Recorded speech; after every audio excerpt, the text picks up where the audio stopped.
Ние инсистираме, но од страна на власта и премиерот Димитар Ковачевски нема волја македонската јавност да биде запознаена со преговорите Македонија-Бугарија, изјави денес во Штип Антонио Милошовски. Тоа ни е еден знак дека веројатно тој сака нешто да сокрие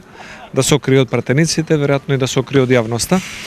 но не е во духот ниту на демократијата, ниту на отчетноста, кога владата и премиерот се кријат од собранието и не сакаат да разговараат за најбитните теми. Поред нашите информации што ги имаме од дипломатски извори, има еден подготвен нон-пейпер, кој што циркулира на релација Министерство за надворешни работи на Македонија и МНР на Бугарија, но сега тој се држи во тајност и не се споделува со македонските пратеници. Во однос на трагањето од уставот на формулацијата, јазикот кој го зборува 20% од населението, Милошовски беше дециден. Нашата позиција е дека уставот на Република Македонија не е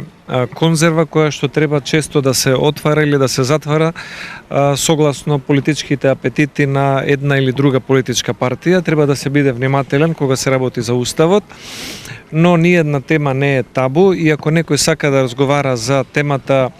проценти, квантитет во уставот и незино анулирање,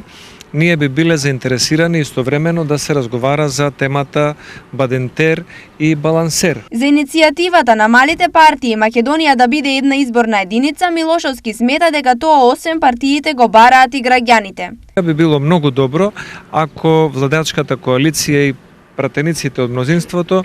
прифатат да има една изборна единица, за да имаме еднаквост на гласот за секој граѓанин и гласач во Република Македонија и гледаме дека општеството веќе изразува се поголема поддршка за моделот за една изборна единица и ВМРО ДПМН го очекува тоа.